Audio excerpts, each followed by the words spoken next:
6.25 전쟁에서 맹활약을 펼치고 1950년 10월 1일에 전군 최초로 38선을 돌파해 국군의 날을 만든 부대, 백골부대를 아시나요?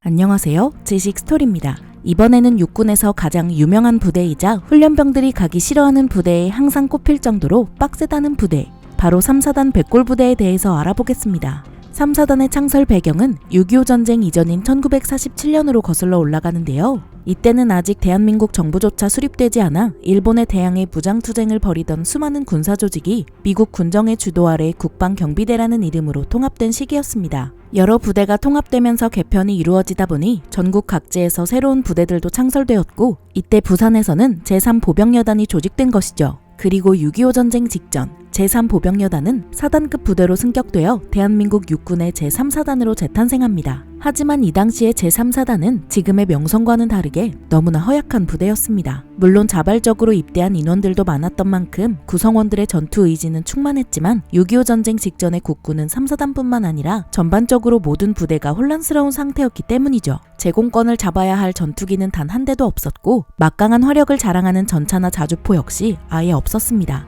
게다가 당시 국군이 가진 포는 미군이 생산한 포 중에서 제일 사거리도 짧고 화력도 약한 M3 105mm 곡사포가 전부였죠. 그마저도 숫자가 모자라 모든 부대에 보급된 게 아니라 최전선의 일부 부대만 보유할 수 있었습니다. 심지어 보병들이 사용하는 총은 미제도 아니고 일본군이 남기고 간 구식소총이 대부분이었으니 정말 처참한 수준이었죠. 이처럼 국군 전체가 삐그덕거리던 1950년 6월 25일의 새벽, 3사단은 후방의 무장공비를 소탕하기 위해 대구로 파견된 상황에서 갑작스럽게 전쟁을 맞았습니다. 북한과의 전면전이 터졌다는 소식을 듣고 3사단은 급하게 전방으로 복귀했지만 이미 전선은 완전히 무너진 상태였죠. 38선에서부터 북한군의 공격을 버티지 못하고 후퇴에 내려온 수많은 부대가 3사단 인원들과 마구 섞이는 바람에 어느 부대 하나 제대로 된 지휘체계가 작동하지 않았습니다. 이때 국군은 수심이 깊고 폭이 넓은 한강을 자연방어선으로 삼아서 버텨보려고 했지만 그마저도 실패해 부산 방향으로 끝없는 후퇴에 나서야 했죠. 결국 낙동강을 최후의 방어선으로 삼겠다는 국군의 작전 아래 3사단은 낙동강 방어선에서 가장 동쪽에 있는 포항의 수비를 담당하게 되었습니다. 그런데 당시 낙동강 방어선을 자세히 보면 유일하게 큰 강이 지나가지 않아 적의 공격에 그대로 노출된 지역이 있습니다. 바로 이 당시 3사단이 방어하던 포항이죠. 북한군 역시 3사단의 지리적 약점을 잘 알고 있었고, 낙동강 방어선이 제대로 만들어지기 전에 최대한 빨리 강을 우회하여 국군을 괴멸시키고자 3사단의 대규모 공세를 가했습니다. 당시 3사단은 무려 한 달 동안이나 북한군의 공격을 막아내며 좌측의 다른 부대들이 낙동강의 튼튼한 방어선을 구축할 수 있도록 했지만 결국 북한군에 포위당하고 말았죠. 하지만 다행스럽게도 바다는 미군이 완전히 장악한 상황이었고 3사단은 전선에서 병력과 물자를 안전하게 빼내어 후방으로 가기 위한 해상 철수작전을 계획합니다. 그런데 당시 3사단의 철수작전은 수많은 민간인들을 적의 포화 속에 그대로 노출시킨 지난날의 한강 철수작전과 큰 차이가 있었는데요. 3사단은 그저 군인들만 철수시킨 것이 아니라 일부러 포를 사격하며 북한군을 견제하는 동시에 민간인부터 가장 먼저 배에 타게 했죠.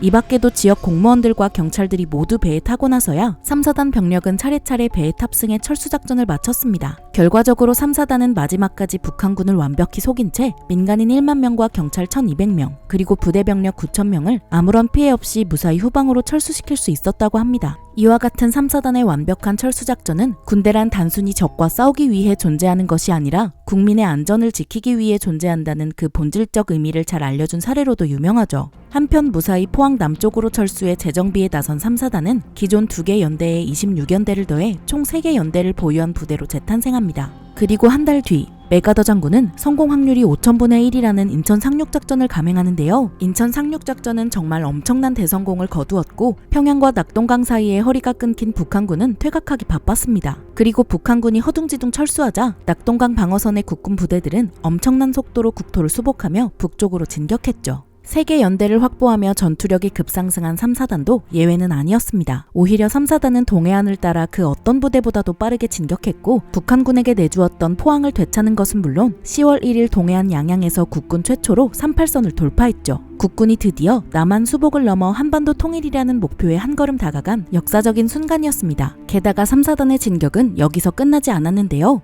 동해안을 따라 정말 엄청난 속도로 북진해서 10월에는 원산, 11월에는 중국과의 국경인 압록강 해산진까지 도달했을 정도였죠. 이쯤 되면 정말 전쟁이 끝나서 한반도가 다시 하나가 되었다고 생각한 장병들도 많았을 것입니다. 하지만 안타깝게도 압록강 서쪽에서는 이미 수십만 명의 중공군이 한반도로 물밀듯이 밀고 내려오고 있었습니다. 그래서 3사단의 일부 병력이 해산진에 태극기를 꽂았을 때 미처 압록강에 다다르지 못한 다른 부대는 미군 역사상 최악의 전투 중 하나로 불리는 장진호 전투에서 극도의 추위 속에 중공군의 공세를 버텨야 했죠. 게다가 지나치게 빠른 속도로 북한의 고원지대까지 진격한 국군과 유엔군은 더는 보급 능력이 뒷받침되지 않아 공세를 펼칠 수 없는 상태에 이르렀는데요. 이런 상황에서 처음 상대해보는 수십만 명의 중공군이 밀려오자 국군과 유엔군은 당황하며 제대로 대응하지 못했고 결국 전선은 다시 급격히 밀리기 시작했죠. 최선봉으로 진격했던 3사단 역시 미군을 따라 흥남부두로 후퇴하며 철수를 준비할 수밖에 없었습니다. 그런데 이때 군인뿐만 아니라 피난민 수만 명까지 몰려들어 혼란 그 자체였던 흥남부두에서 군인들도 서로 길을 엇갈리고 맙니다. 3사단 26연대 장병들이 탑승해야 할 배에 수도사단 소속의 18연대가 타버린 것인데요. 적이 곧 쳐들어오는 상황에서 수천 명이나 되는 연대 병력을 다시 내리라고 할 수도 없었고 26연대는 일단 급한 대로 18연대가 탑승해야 할 배에 올라탔습니다. 중공군의 대규모 공세로 혼란한 와중에 연대 단위로 배가 바뀌어 버렸으니 국군은 각 부대를 다시 복귀시키는 대신 서로의 사단에 합류시키기로 합니다. 즉 원래 수도사단이었던 18연대는 같은 배를 타고 온 3사단에 새로 배치되고 원래 3사단 소속이었던 26연대는 같은 배를 타고 온 수도사단으로 소속을 변경한 것이죠. 이때부터 3사단은 기존의 22, 23연대와 더불어 18연대를 지휘 아래 두게 됩니다. 그런데 당시 18연대 장병 중 상당수는 북한에서 김일성 정권의 기독교 탄압을 받고 쫓겨내려온 기독교 신자들이었는데 이들은 죽어서라도 북한 정권으로부터 북녘의 고향 땅을 수복하겠다는 각오 아래 철모에 하얀 두개골을 그려넣은 것으로 유명했죠.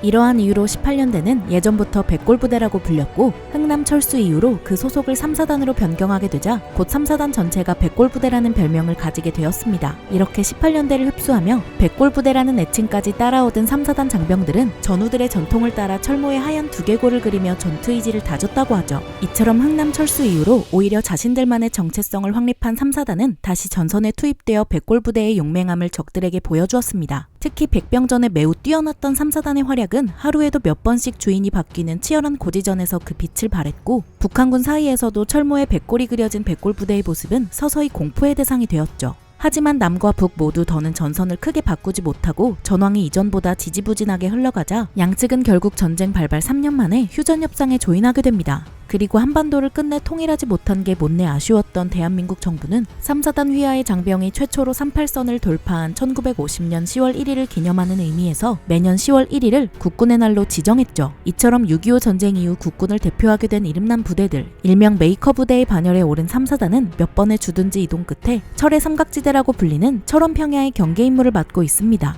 국군의 최정예로 거듭난 3사단이 맡은 중부전선은 각각 임진강이나 큰 산맥으로 막힌 서부전선, 동부전선과 비교하면 특별한 자연 장애물이 없고 그 지대가 매우 평탄한 것이 특징이죠. 또 서울까지의 직선도로도 매우 잘 갖춰져서 국군으로서는 그만큼 방어가 어려우면서도 절대로 돌파돼서는 안 되는 지역이라고 볼 수 있습니다. 이러한 배경 때문에 3사단장으로 부임하는 장군들은 대부분 엄격한 규율과 강도 높은 훈련을 강조하며 백골부대의 이름에 걸맞은 전투력을 유지하고자 노력했죠. 게다가 3사단이 주둔한 지역은 남한에서 가장 춥다는 철원인데요. 보기만 해도 오싹해지는 부대 마크와 힘든 훈련, 그리고 가혹한 날씨까지 점점 유명해지면서 3사단은 전국의 훈련병들이 가장 잘 알면서도 제일 피하고 싶은 부대로 손꼽히게 되었습니다. 그런데 신기한 점은 이렇게나 백골부대를 꺼리던 훈련병들도 막상 이 부대에서 군생활을 마치고 나면 그 누구보다도 부대에 대한 자부심이 넘치고 애정이 각별하다는 것입니다. 그 배경은 3사단 신병교육대만의 독특한 훈련 과정에서 알 수 있는데요. 백골부대 신병교육대에서 교육을 받는 훈련병들은 여전히 백골이 그려진 철모를 쓰며 죽어도 백골, 살아도 백골이라는 구호를 외친다고 하죠. 또 경례 구호도 백골인데다가 5주간의 훈련을 마치고 수료할 때는 해골 모양의 잔에 백골주를 따라 마시는 백골 의식으로 훈련소 생활을 마무리한다고 하니 백골부대에 대한 긍지가 끓어오르지 않을 수 없을 것입니다. 게다가 자대에 가서도 각종 교육 시간마다 6.25 전쟁 당시 3사단 선배 전우들의 업적을 되새겨보기 때문에